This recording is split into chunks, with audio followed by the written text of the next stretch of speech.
सध्या बातम्यांमध्ये किंवा मोबाईलवर तुम्ही एकच चर्चा ऐकत असाल. सोन्या चांदीचे भाव गगनाला भिडलेत. काही दिवसांपूर्वी चांदी अक्षरशः 3.5 लाखांच्या उंबरठ्यावर होती, पण अचानकच ती 2.5 लाखांवर आली. आता तुमच्या मनात अनेक प्रश्न असतील. चांदी अचानकच खाली का आली? आता ती पुन्हा किती महाग होणार? आणि सर्वात महत्त्वाचं म्हणजे ही चांदी सोन्यापेक्षाही जास्त का वेगाने पळतीये? आज या सगळ्या प्रश्नांची उत्तरं मी तुम्हाला अगदी सोप्या भाषेत आणि सविस्तर देणार आहे. हा व्हिडिओ शेवटपर्यंत बघा, कारण यात तुमच्या खिशातल्या पैशांचं आणि गुंतवणुकीचं संपूर्णच भविष्य दडलंय. नमस्कार, मी समीक्षा देशमुख आणि तुम्ही पाहताय TOD मराठी. सगळ्यात आधी आपण त्या $86चं कोड उलगडूया, जे आपण गुगल फायनान्सवर पाहतो. जगात चांदी किलोमध्ये नाही तर औंसमध्ये मोजली जाते. 1 औंस म्हणजे साधारण 31 ग्रॅम, म्हणजे आपले 3 तोळे. आज $86चा भाव आहे, म्हणजे आपल्या रुपयात 1 किलो चांदीची किंमत साधारण 2.5 लाखांच्या आसपास आहे. जेव्हा तुम्ही बातम्यांमध्ये $86 ऐकता, तेव्हा समजून जा की जागतिक पातळीवर चांदी $120 वरून खाली आली, म्हणजे आता ती स्वस्त मिळते. चांदीचे भाव अचानक का वाढले? आता अनेकांना प्रश्न पडलाय की भाव अचानक का पडले. यात 2 महत्त्वाची कारणं आहेत. एक म्हणजे नफा कमावणारे गुंतवणूकदार. 2025 मध्ये चांदी 90,000वरून अचानकच 2.5 लाखांवर गेली. ज्यांनी स्वस्त चांदी घेतली होती त्यांनी भाव वाढताच ती विकून आपला नफा खिशात टाकला. जेव्हा बाजारात खूप लोक विकायला येतात तेव्हा भाव थोडेसे खाली येतात. दुसरं म्हणजे बँकांचा खेळ. JP मॉर्गन सारख्या जगातील बलाढ्य बँकांवर अनेकदा आरोप होतो की ते कागदावरची चांदी म्हणजेच पेपर सिल्वर विकून भाव मुद्दाम दाबून धरतात. पण आता भारत आणि चीन सारखे देश प्रत्यक्ष चांदी खरेदी करत असल्यामुळे हा खेळ जास्त काळ टिकणार नाही. ही घसरण म्हणजे पुढच्या मोठ्या उडीसाठी चांदीने घेतलेली फक्त एक छोटी विश्रांती आहे. तिसरं म्हणजे द सिल्वर इन्स्टिट्यूट.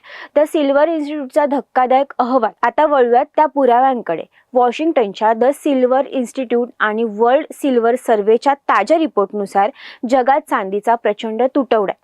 गेल्या सलग 5 वर्षांपासून चांदीची मागणी ही उत्पादनापेक्षा कित्येक पटीने जास्त आहे. जगातील 70% चांदी ही तांबे किंवा शिसे काढताना उपउत्पादन म्हणून मिळते. त्यामुळे भाव वाढले तरी खाणींमधून चांदीचं उत्पादन रातोरात वाढवता येत नाही.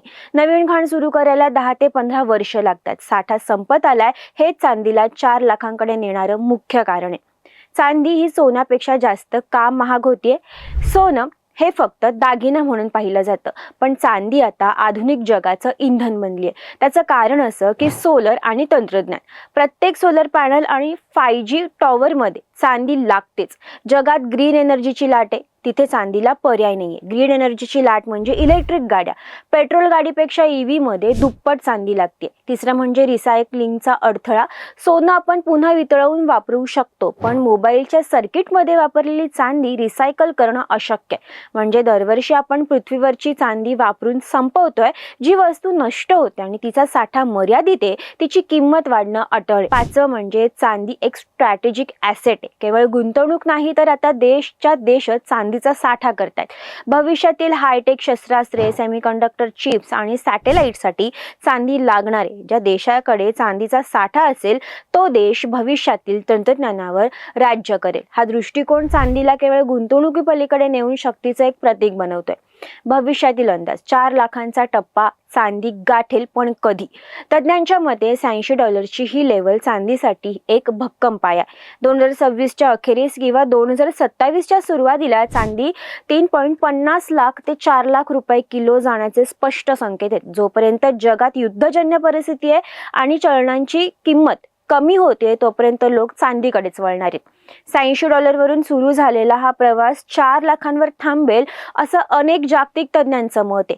सामान्य माणसासाठी गुंतवणुकीचे फायदे. चांदी वाढते म्हणून चांदीत गुंतवणूक का करावी? पहिलं कारण म्हणजे कमी बजेट. 5 ते 10 हजारांपासूनही गुंतवणूक करता येते.